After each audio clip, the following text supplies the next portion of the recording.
वो स्टेज पर जलवागर तमाम ही अहम शख्सियात, बिलखुसूस समाजवादी पार्टी की नामजद उम्मीदवार बेबाक लीडर मोहतरमा शान हिंद साहिबा और युवा नेता आली जनाब मुस्तकीम डिग्नेटी साहिब और दिगर ऑल इंडिया सुन्नी जमीयत इस्लाम के जिम्मेदारान, सामने बैठे हुए तमाम हजरात, हमने गुज़िश्ता 15 दिन पहले ऑल इंडिया सुन्नी जमीयत इस्लाम की मार्फत शहर की मिली समाजी भलाई तंजीमों की एक मीटिंग बुलाई और हमने जायजा कमेटी बनाई कि शहर में मिल्लत की क़यादत करने के लिए आज शहर किसे चुनना चाहता है।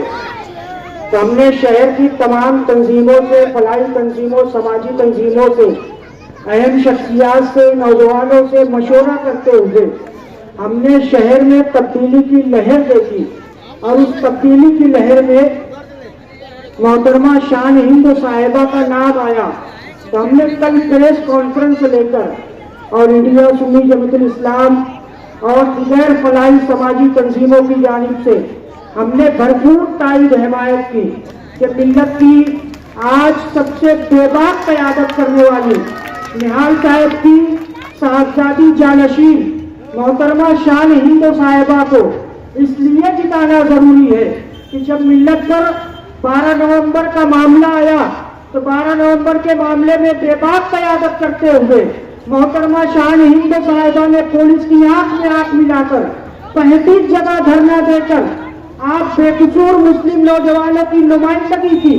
MHG कॉलेज पर नौजवानों को क्रिकेट के लिए रोका गया तो बेबाक नुमाइंदगी करते हुए नौजवानों के साथ क्रिकेट खेलने गई।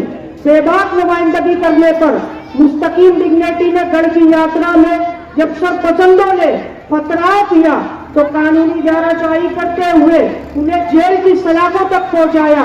बेबाक नुमाइंदगी साथी निहाल अहमद साहब ने किया।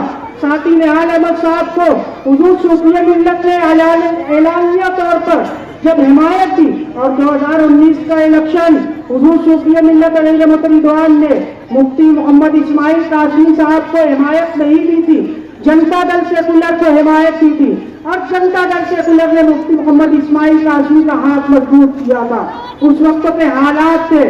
आज के हालात में बेबाक नुमाइंदगी करने वाली मोहतरमा शान हिंद साहिबा को मजबूत कीजिए, उन्हें नुमाइंदा बनाइए। असेंबली में ये गूंजेगी, इस तरीके से गूंजेगी कि मिल्लत की क़यादत नजर आएगी। आज दोनों नुमाइंदे सिर्फ रोड गटर और ठेकेदारी में लगे हुए, मगर ये बेबाक नुमाइंदगी करने में, मिल्लत की क़यादत करने में अव्वल फेरिस्त तो है। आज बदलाव की लहर है, तब्दीली की लहर है। इस तब्दीली में अपना हिस्सा लगाइए और हमारी जानिब से खुसूसन मिल्लत इस्लामिया से अपील है कि बेबाक लीडर मोहतरमा शान हिंद साहिबा को भारी अक्सरियत के साथ, मजबूती के साथ इन्हें जीत के लाए और असेंबली में बेबाक और मर्द लीडर होते हुए अपनी नुमाइंदगी करेंगी। आप लोगों से यही गुजारिश है कि मोहतरमा शान हिंद साहिबा को मजबूत वोटों के साथ जिताए। वाक़िअ दावाना अल्हम्दुलिल्लाह रब्बिल आलमीन। अस्सलाम वालेकुम। साथियों,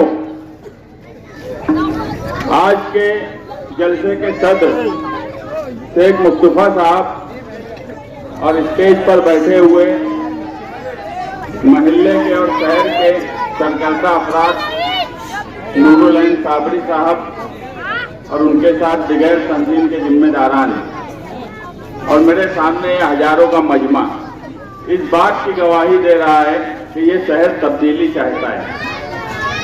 मैं जिस हिस्से में खड़ा हूँ, सलामताबाद चौक, अभी रिजवान सर बोल रहे थे कि शेख आसिफ या उनकी फैमिली के लोग समझते हैं कि ये उनकी जागीर है, जबकि तब्दीली आ रही है। मैं यहाँ स्टेज पर बैठा था तो मुसलसल एक बात बोली गई कि यहाँ पर शेख आसिफ के नशेड़ी वर्कर, कुछ नशेड़ी वर्कर जो मुसलसल माइक बंद कर दे रहे हैं, लाइट बंद कर दे रहे हैं, उनको डर किस बात का है? उनको डर तुमसे हो गया है, मगर वो ये नहीं जानते कि ये जलसा समाजवादियों का है, निहालियों का है। हम उस लीडर से परवरिश पाए हैं जिनका नारा था कि हमसे जो टकराएगा हम उससे टकराएंगे। हम मुफ्ती इस्माइल नहीं है। शेख आसिफ और उनके लोग, एक टोलीबाज यहाँ कोने पे घर है उसका, वो भी कान खोल के सुन ले, हम उसमें भी नहीं है। मुफ्ती इस्माइल मत समझ लेना, हमसे जो टकराएगा हम उससे टकराएंगे और हम हर बात का जवाब देंगे। 20 दिन है इलेक्शन का, इलेक्शन सीधे सीधे लड़ लो। हम बिना वजह किसी को तकलीफ नहीं देते, मगर अगर तुम तकलीफ देंगे तो हम ईंट का जवाब पत्थर से भी देना जानते हैं और कानून से भी देना जानते हैं। इसलिए अच्छाई यही है तुम्हारे लिए। 23 तारीख को इस शहर का नुमाइंदा बदलने वाला है, ये बात भी कान खोलकर सुन ले। इस हिस्से में नशे को बढ़ाने का काम ये खानदान ने किया है। मैं कई मर्तबा देखा हूं, जो लोग नशा करते हैं वो उनको नशा करने की आदत लत लगाई जाती है और ये ऐसी बुराई है जिससे सिर्फ उस लड़के का या उस आदमी का या उस नौजवान का नुकसान नहीं होता। पहले तो उसके घर का नुकसान होता है, उसके बीवी बच्चों का नुकसान होता है, उसके माँ बाप का नुकसान होता है, उसके बाद पूरी कौम का, शहर का नुकसान होता है। ये ऐसी बुराई है। आप जो भी लोग इस महल्ले में मेरी बात सुन रहे हैं, आप, मैं किसी पार्टी का नाम नहीं लूंगा, आप सिर्फ एक बात पर गौर करिए कि ये लत कौन सी पार्टी के लोग लगा रहे हैं। और अगर ये लत आपको समझ रहा है कि किस पार्टी के लोग लगा रहे हैं, तो आप उस घर के लोग 20 नवंबर को आपके हाथ में है। आपके बच्चों का मुस्तकबिल, इस शहर का मुस्तकबिल, इस कौम का मुस्तकबिल, नौजवानों का मुस्तकबिल सिर्फ आपकी वोट, आपकी वोट साइकिल निशान पर इतनी भरपूर दो कि शेख आसिफ और उनके जो घर के लोग जो नशे की आदत लोगों को लगाते हैं वो घर बैठ जाएं। आप इतनी भरपूर साइकिल निशान पर वोट लगाइए, यही उसका इलाज है। हम जब हमारी गारंटी लोगों के सामने देंगे तो हम इस बात का ख्याल रखेंगे कि इस बुराई को किस तरह खत्म किया जाए। हम सिर्फ बोलेंगे नहीं, हम अमली तौर पर उस पर काम कर रहे हैं। हमने कोई टीम लगाई है जो रिसर्च कर रही है कि किस तरीके से हम उस बात को लोगों के सामने पेश करें और उसका हल क्या हो। इस आदत को इस शहर से किस तरह से खत्म किया जाए। सिर्फ वो अपनी जीत के लिए, सिर्फ वो अपने खुद का सोचने के लिए पूरी कौम को, नौजवानों को एक गलत राह पर लेकर जाना, ये मुनासिब बात नहीं है। इलेक्शन आता रहेगा, इलेक्शन होता रहेगा, इलेक्शन में हार जीत भी होती रहेंगी, मगर ये शहर रहना चाहिए, ये कौम रहना चाहिए, इनका मुस्तकबिल रहना चाहिए। यही इस शहर के लिए है। जो शहर मस्जिद और मीनारों के नाम से पहचाना जाता था, आज उस शहर के बारे में बोला जाता है कि ये ड्रग्स का हब बनता जा रहा है। मतलब यहाँ ड्रग्स यहाँ से सप्लाई होने लगी है। क्यों 25 सालों में ये हुआ? और जो आज नुमाइंदे हैं ये इतने सियासी तौर पर कमजोर हैं कि इनके अंदर वो ताकत नहीं है रोक लेने की। अगर ये ताकत किसी में है तो सिर्फ निहाली लोगों में है। यहाँ शान हिंद बैठी है। क्या आपको नहीं लगता कि ये नशे की लत और इस तरह के जो बुराई फैला रही है, ये कौन रोक सकता है? ये कौन रोक सकता है? अगर मुफ्ती इस्माइल में इतना दम होता, उनका इतना दबदबा होता, तो 25 सालों में ये बुराई इतनी फैलती नहीं। मुझे बताओ, 20-25 साल पहले ये बुराई के बारे में कोई सोचता था? इस पर कोई बात होती थी? आज इस पर हमको तकरीर करना पड़ रही है। आज हम तामीर और तरक्की की बात करने के बजाय इस पर बात क्यों कर रहे हैं? क्योंकि इस शहर में एक खानदान ने लोगों में नशे की लत लगाई, तो दूसरा जो नुमाइंदा था वो इतना कमजोर, इतनी मिलीजोल उनके साथ कि वो कुछ नहीं कर सके। मैं अभी भी बोलता हूं कि जिन लोगों ने अब्दुल मालिक को गोली मारी, मुझे बताओ 1-1.5 महीने में छूट गए। एक सियासी आदमी पे गोली मारने के बाद अगर कोई आम आदमी भी होता तो इतनी जल्दी उनके मुजरिम छूट नहीं सकते थे, उसके मुलजिम छूट नहीं सकते थे। इसका दूसरा मतलब ये है कि मुफ्ती इस्माइल की मिली जोड़ है। उन्होंने चाहा ही नहीं कि उनको सजा हो, वो जेल में रहे, उन्होंने चाहा ही नहीं। ये बात उस फैमिली को समझना चाहिए, या फिर उनके अंदर दम ही नहीं है, और जिसके अंदर दम नहीं है उसके साथ रहकर तुम करोगे क्या? जिसके अंदर दम ही नहीं है उसके साथ रह के करोगे क्या? शहर में एक तब्दीली की लहर है, शहर हर हिस्से में। मैं 20 साल से इलेक्शन लड़ रहा हूं, जमीन पर इलेक्शन लड़ रहा हूं।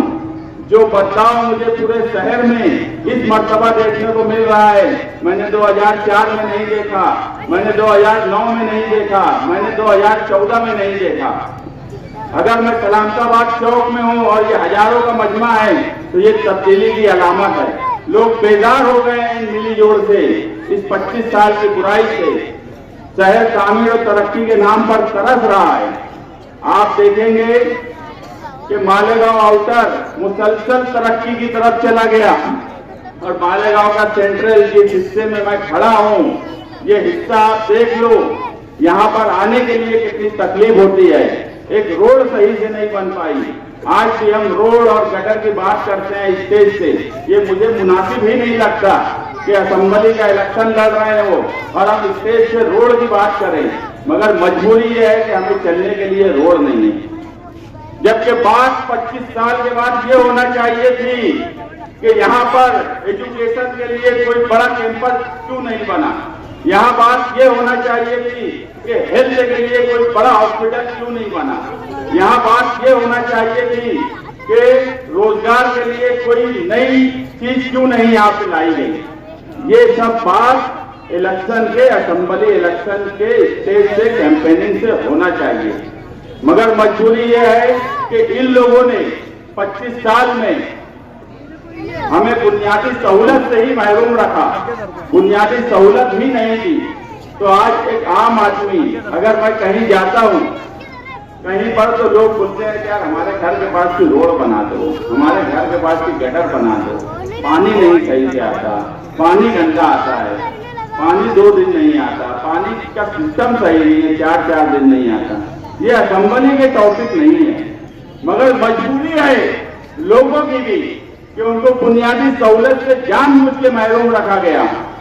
अगर वो उनको बुनियादी सहूलत दे दी जाती, अगर आप मानो कि आपके शहर में सारी रोड पुख्ता और अच्छी हो जाती, आपके पानी की सप्लाई बराबर हो जाती, आपका ड्रेनेज सिस्टम बराबर हो जाता गटर का, तो आज आप बात किस पर करते? आप बोलते ना कि आप हमको हॉस्पिटल अच्छा चाहिए, हमको एजुकेशन अच्छा चाहिए, हमको रोजगार चाहिए, हमको दिगर सहूलत चाहिए, हमको सुशोभीकरण जो उस हिस्से में हो रहा है वैसे सुशोभीकरण चाहिए। मगर आप इसलिए, इसमें आपकी गलती नहीं है, आप इसलिए ये बात नहीं कर पा रहे हैं कि आपके पास वो सहूलत दी ही नहीं है। आप एक बार सोचिए तो सही, आपको 25 साल के बाद कहां लाकर खड़ा कर दिया गया। सिर्फ मालेगांव आउटर और मालेगांव आउटर के कुछ देहात आप चले जाइए, दाबाड़ी, नामपुर और छोटे छोटे देहात, और वहां सड़कें देख लीजिए, और उसके बाद आप शहर को देखिए। देहात सुधर गए, मगर हमारा शहर सुधरना तो छोड़ो और खराब से खराब तर होता चला जा रहा है। आप एक बार सोचिए तो सही कि हम कहां पर आ गए हैं। हम तामीर और तरक्की पर बात नहीं कर पा रहे हैं। ये आप लोगों को सोचना पड़ेगा, आप लोगों को आपकी फैमिली, आपके बच्चों के मुस्तकबिल के लिए सोचना पड़ेगा। ये सिर्फ मेरा या यहाँ बैठे हुए अशरफ कुरैशी, तौसीफ वकील, इनका सवाल नहीं है। हमारे अभी यहाँ जावेद मास्टर बैठे हैं, उनका भी अभी इस्तेकबाल साया निशान होगा। ये सिर्फ उनके सोचने का सवाल नहीं है, यहाँ बैठे हुए हर फर्द के लिए सोचने का सवाल है। जहाँ तक मेरी आवाज जा रही है वहां तक सोचने का सवाल है। मुझे ये भी पता है कि दूर के हिस्से में माइक जो है निकाल दिए गए हैं, ये हमारी आवाज दबाना चाहते हैं, मगर मुझे यकीन है कि यहां से उठने के बाद यहां पर बैठा हुआ हर शख्स हमारी आवाज होगा। अगर ये माइक के कुछ वर्ड निकाल देंगे तो ये ना समझे कि हम वहां तक हमारी आवाज नहीं पहुंच पाएंगे। जहां तक भी हमारी आवाज पहुंच रही है, मेरी माए बहनें घरों में बैठी हैं, वो सोचे कि उनके घर का मुस्तकबिल क्या होगा, उनके बच्चों का मुस्तकबिल क्या होगा। लेकिन बड़े अफसोस के साथ मुझे कहना पड़ता है कि इस शहर की हालत बद से बदतर हो गई है और हम सबको अब सोचने की जरूरत है। आज गरीब आदमी कितना परेशान है, अमीर आदमी भी परेशान है। हम हमारे टैक्स का 70% कारपोरेशन को देते हैं। ये इलेक्शन कारपोरेशन का नहीं है, असेंबली का है।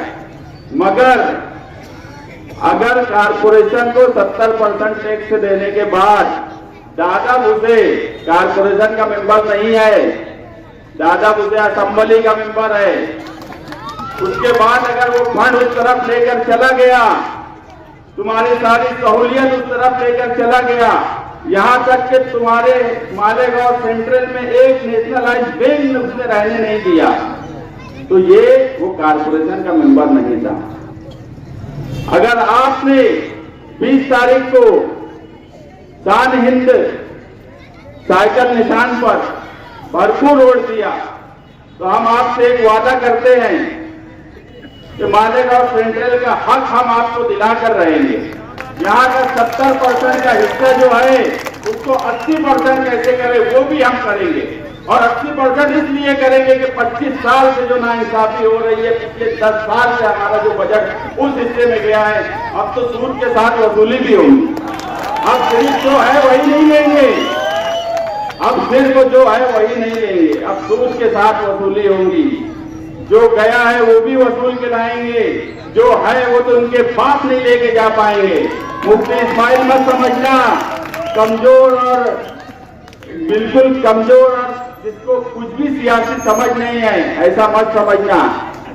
आपकी होने वाली एमएलए इस शहर में सबसे ज्यादा पढ़ी लिखी है, निहाल अहमद का खून है उसके अंदर, दम भी है और समझ भी है और सब कुछ है उसके अंदर।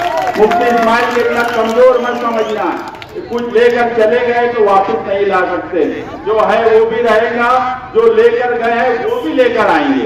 इतना दम अगर किसी में है तो वो निहाली लोगों में ही है। और ये शहर जानता है कि आज जो लोगों ने ये हरकत यहाँ पे की है, मैं बार बार वो बात बोल रहा हूँ कि हमारी आवाज दबाने के लिए जो हरकत की है वो कान खोलकर सुन ले। इस शहर में अगर शिवाजी मुजस्समे के पास हिंदू तंजीमें आकर के बोली कि माँ का दूध पिया है तो आके बताओ, तो वो कोई मुस्तकिम डिग्निटी को नहीं बोले थे। यहाँ बैठा हुआ हर शख्स वो एक मुसलमान होने के नाते बोला गया था और दम बताया था हमने। और पुलिस को बोला था 2 डंडे सालों को मारना जितने हो जाएंगे, 2 दिन के बाद 4 डंडे मारे गए, 4 डंडे। ये भी दम हमने किया है। जब एक वक्त बड़ा भीमा गौली का मामला चलता था कि बहुत तकलीफ देते थे, तो जनता जान निसार फोर्स बनी थी और सबक सिखाए थे। अरे हमने तो हमेशा फिरका परस्तों से लड़ा है, कितना भी बड़ा गुंडा फिरका परस्तों का रहा उससे लड़ा है। तुम ये क्या माइक से वायर निकाल देते हैं, ये छिछोरी हरकत है, बिल्कुल छिछोरी हरकत है। ये दमदार वकील नहीं है, इतनी छिछोरी हरकत आसिफ शेख करेगा मुझे यकीन नहीं था। मैं आने से पहले मेरे जहन में दूसरी बातें थी, मगर जब मैं आया तो एक आदमी इतने छिछोरेपन से उतर आया है तो सलाह करा क्या जाए। अब आपको करना है, इनको सबक सिखाना है और इस नारे के साथ सिखाना है कि हमसे जो टकराएगा हम उससे टकराएंगे। एक बार मेरे साथ ये नारा पूरे दम से लगा दो, जो लोग ये हरकत कर रहे हैं उनके कान तक ये बात जाए। और मैं जो बोला, ये दो जो लोग हैं ना, ये दाढ़ी वाला जो वहां कोने में घर है जिसका, उसके घर तक आवाज जाना चाहिए, एक नारा लगना चाहिए, हमसे जो टकराएगा,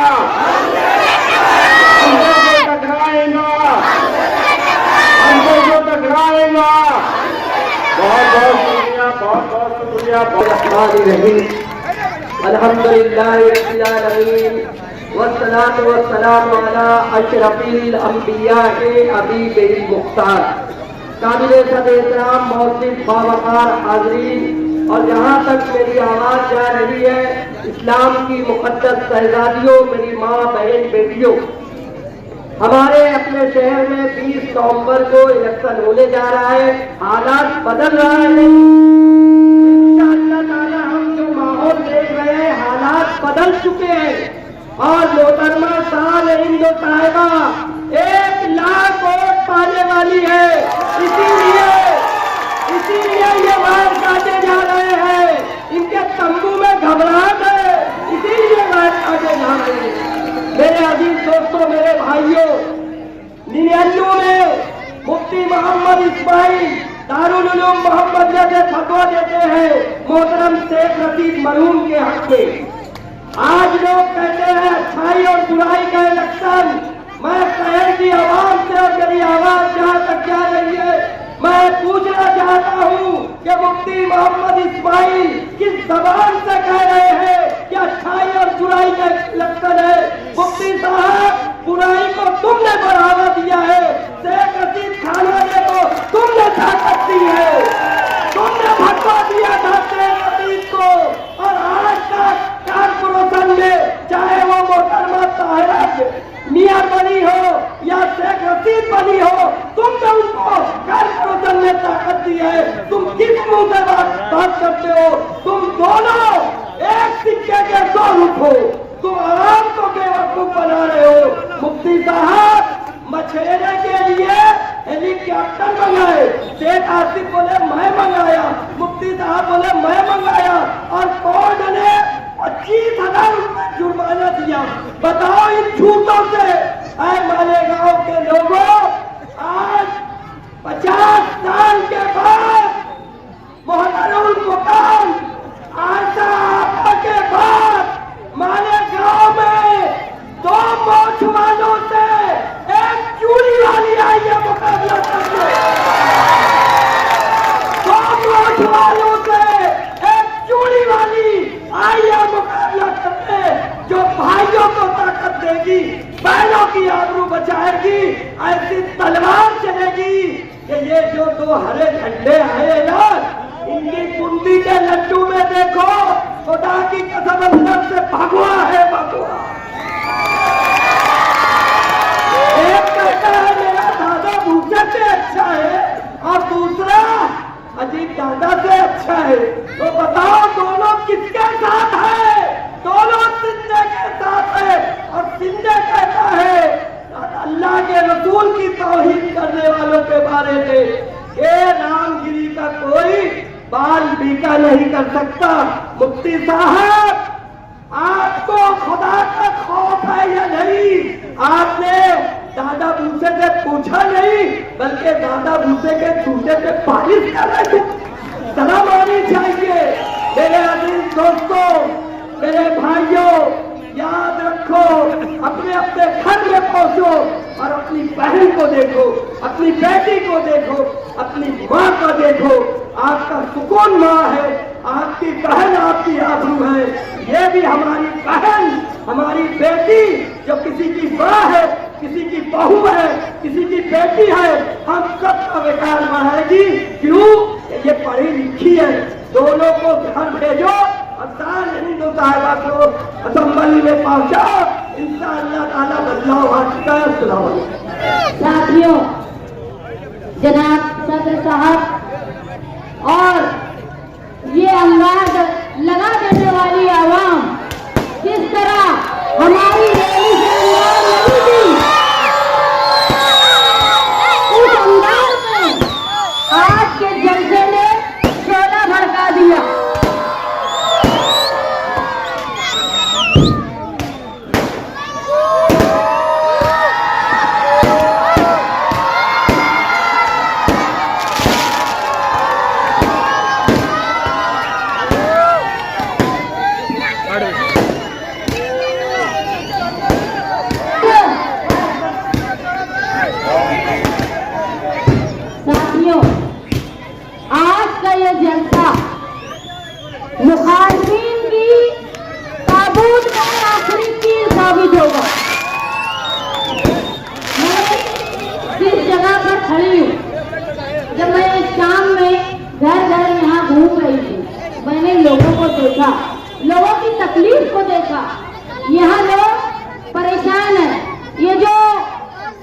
डीपी पर 2 रोज पहले पावर की डीपी पे ये मुफ्ती साहब, वो शेख रशीद साहब, शेख आसिफ साहब की बातें चल रही थी।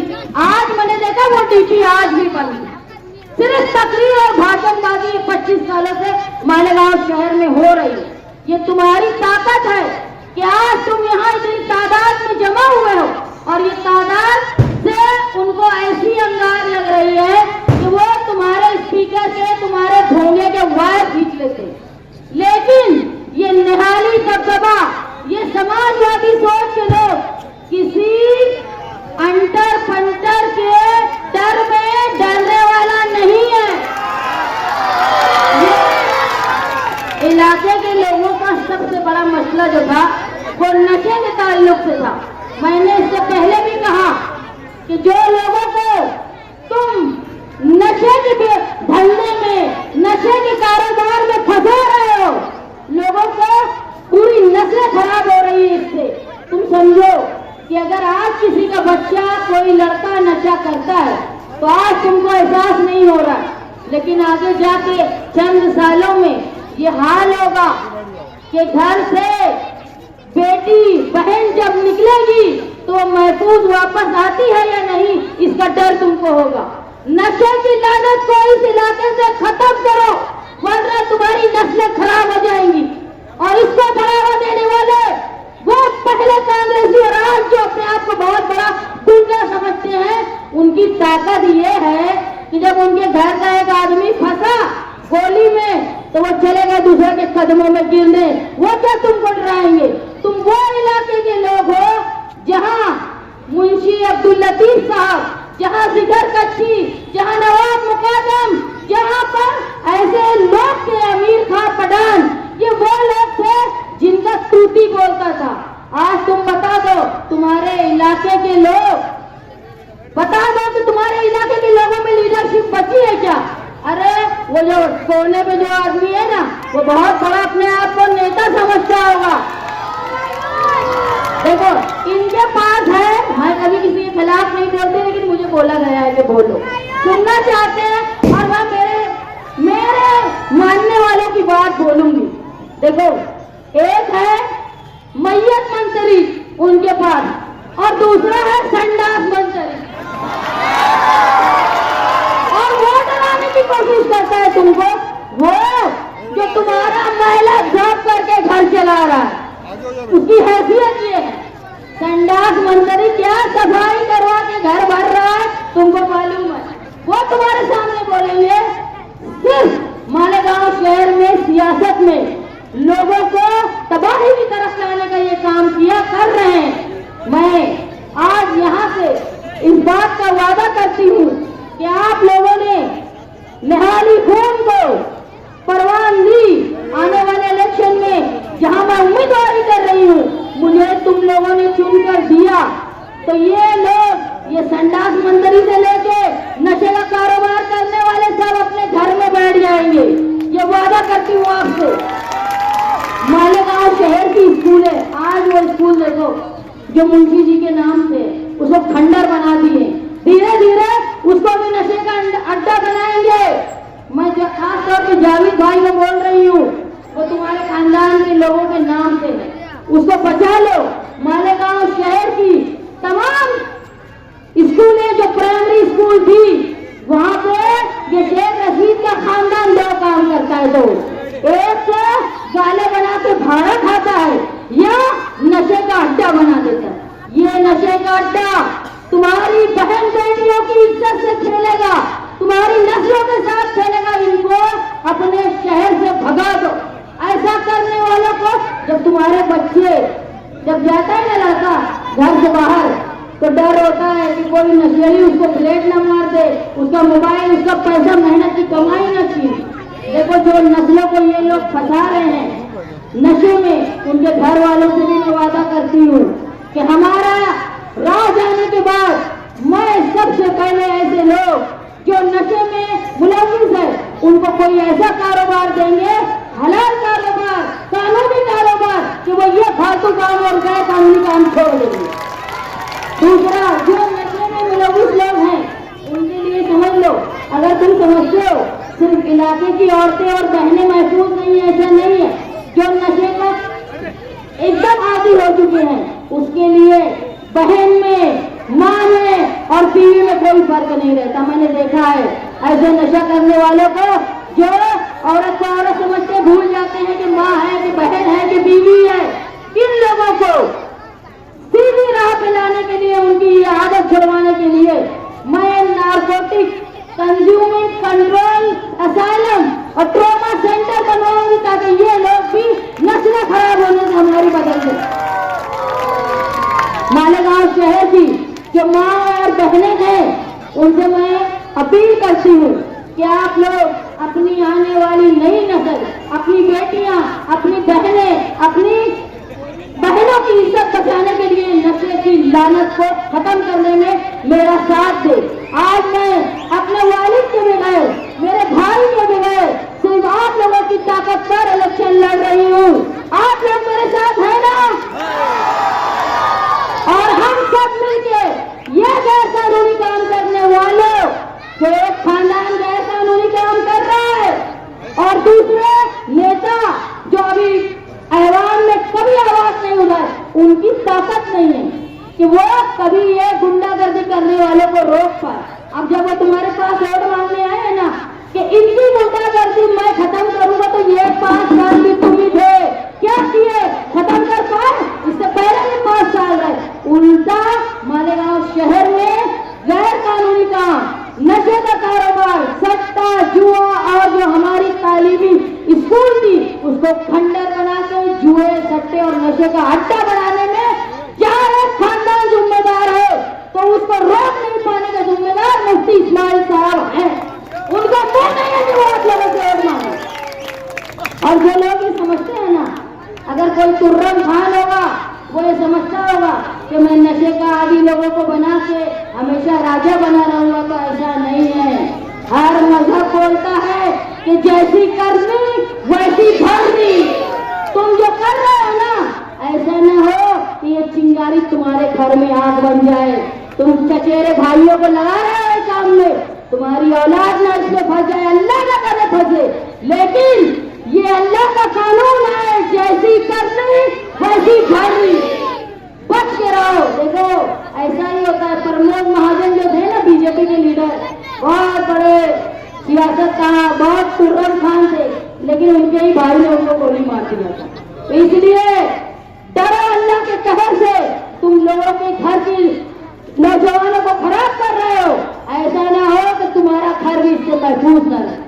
मैं आप लोगों के सामने एक अज़्म के साथ खड़ी हुई हूँ, आप लोगों का साथ चाहती हूँ कि मालेगांव शहर में जो स्कूलें खंडर हो गई हैं, मैंने आज ही मुस्तकीम को कहा कि हमारे मैनिफेस्टो में एक बात ये अहम रहेगी कि जहाँ जहाँ प्राइमरी स्कूल खंडर बन गई है उसको आला, पायदार और अच्छी प्राइमरी स्कूल बनाना, ताकि इनका भाड़ा खाना और इनका नशे का अड्डा बंद हो जाए।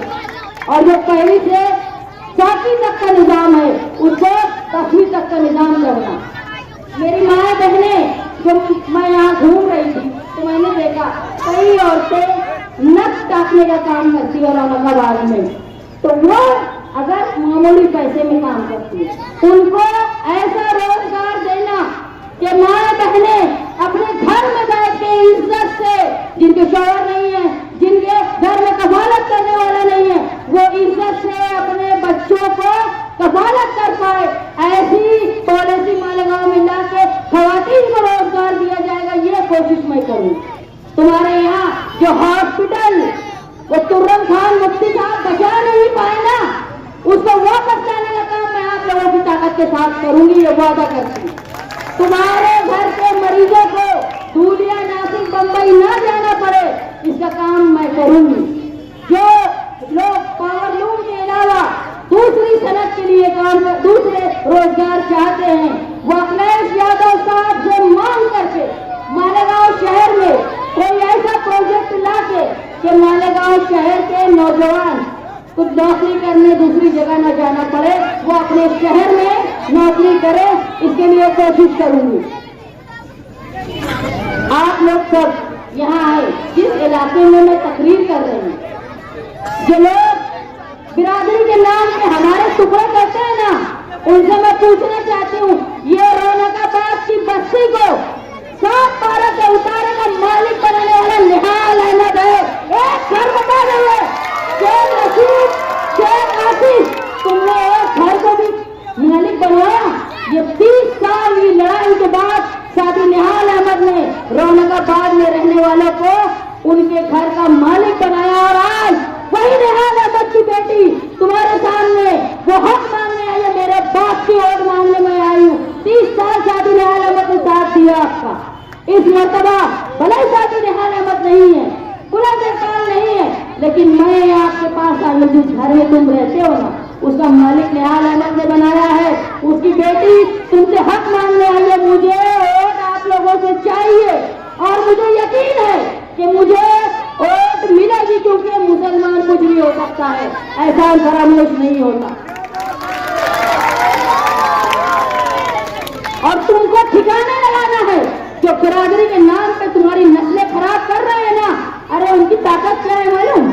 इलेक्शन के बाद बहुत बिरादरी करते हैं ना, एक घर बता दे जो किसी खानदेशी या मराठवाड़े से आए हुए लोगों के लिए घर बनाया है। नहीं, कभी कुछ नहीं किया।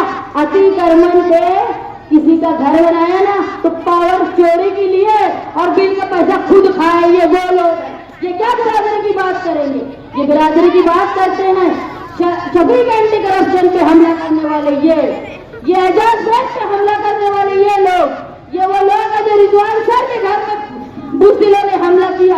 ये वो है जो मालिक अब्दुल मालिक यूनुस के ऊपर हमला किया। ये क्या बिरादरी का भरम भरेंगे? इनकी ताकत क्या है? तुम्हारे इलाके के लोग, एक कत्ल हुआ था, भले कानून से सजा नहीं मिली, लेकिन अल्लाह का कानून बाकी है, उससे कोई माई का लाल नहीं बच सकता। जो कानून की यहाँ के कानून से तुम बच गए, लेकिन अल्लाह के कानून से तुम नहीं बचोगे।